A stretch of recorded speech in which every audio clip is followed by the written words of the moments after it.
quasiment fini. Il faut repérer simplement l'intersection de delta prime avec la courbe pH. C'est ce point-là. Et ça correspond au point d'équivalence. C'est le point E, qui a pour coordonnées, alors en abscisse, ça nous donne le volume VBE, et en ordonnée, sa projection sur l'axe des Y va nous donner le pH à l'équivalence. Donc ici, les coordonnées c'est VBE et le pH E.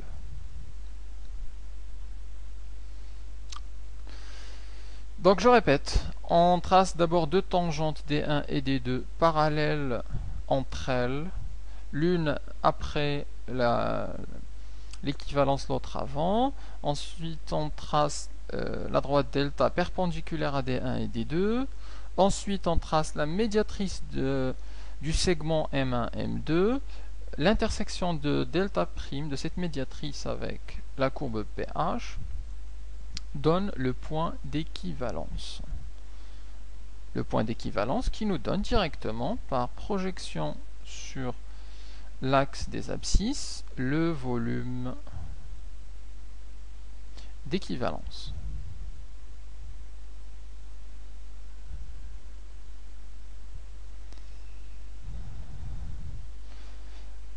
Donc, alors j'explique en 2-3 phrases ce qu'on a fait. On trace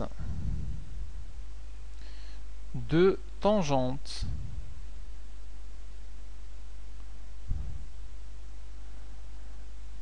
à la courbe du pH en fonction de VB, l'une avant l'équivalence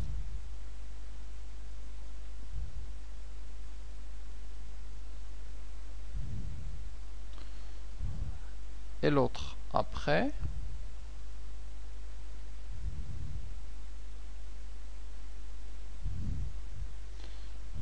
Alors là, les deux tangentes doivent obligatoirement être parallèles.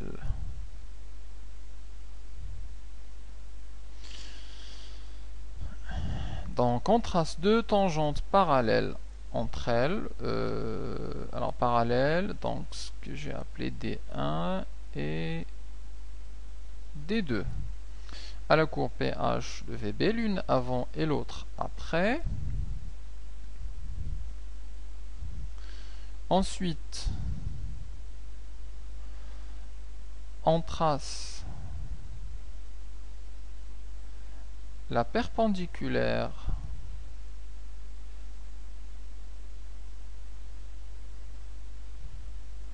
delta à D1 et D2.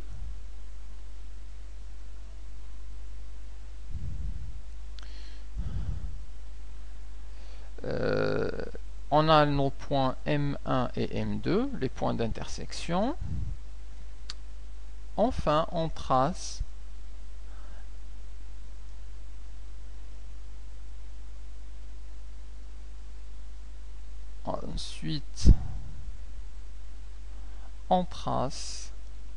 la médiatrice du segment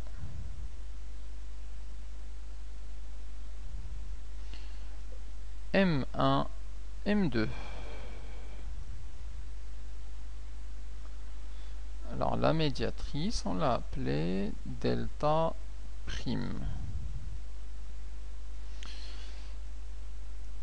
On peut donc déduire le point d'équivalence comme étant l'intersection de delta prime avec la courbe pH.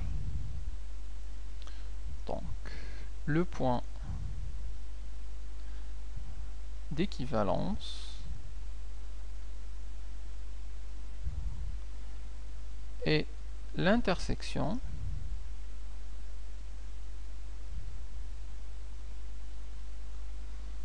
de la médiatrice delta prime et la courbe du pH en fonction de VB.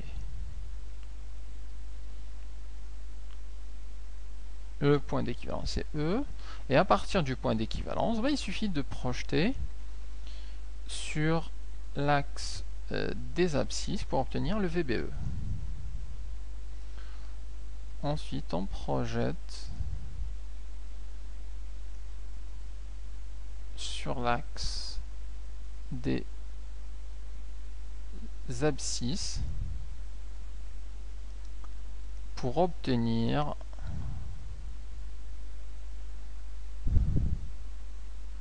le VBE. Le volume à l'équivalence dont on a besoin pour calculer le fameux CA, la concentration dont on a besoin.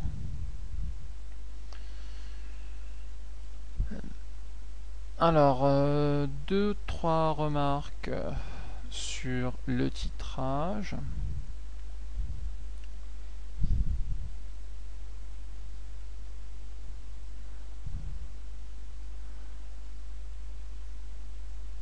Le titrage, alors on titre une base par un acide et vice versa.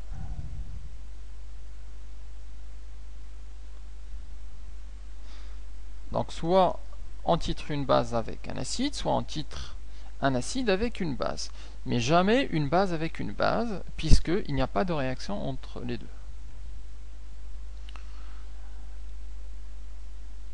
Autre chose à garder en mémoire, on peut faire un titrage pH métrique en mesurant le pH, comme on peut faire un titrage conductimétrique en mesurant la conductance de la solution.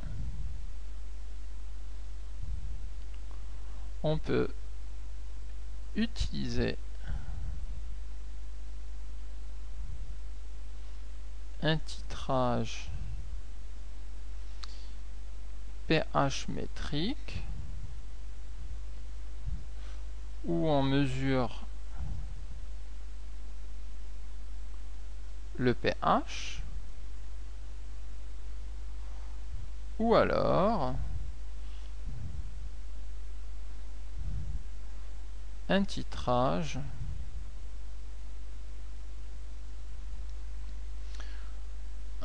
le titrage pH métrique ou alors un titrage conductimétrique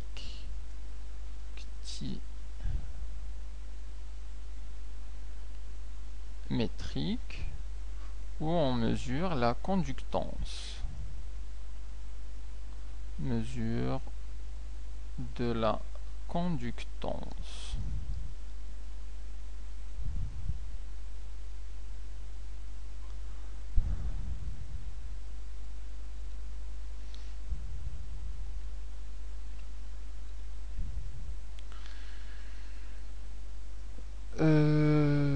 Voilà, je pense qu'on a fait un petit peu le tour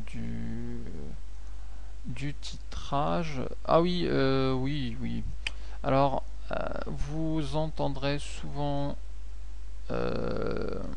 des abus de langage, disant qu'on fait un dosage ou on fait un titrage. Alors en fait, il faut comprendre que rigoureusement le titrage est une méthode parmi d'autres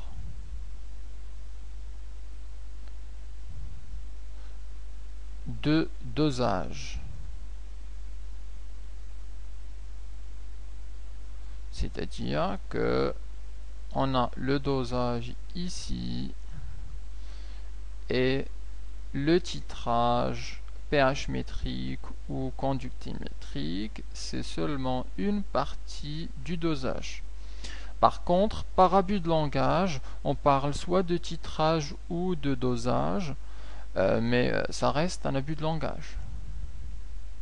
Rigoureusement, on fait du titrage pH métrique. Voilà pour les remarques à retenir. Donc le dispositif expérimental est à connaître par cœur, c'est demandé régulièrement dans les bacs et puis aussi dans les TP. Voilà, quelques formules donc à connaître, les formules de pH, le diagramme de prédominance et les formules de la constante d'acidité. Voilà donc pour ce chapitre de transformation associée aux réactions acido-basiques.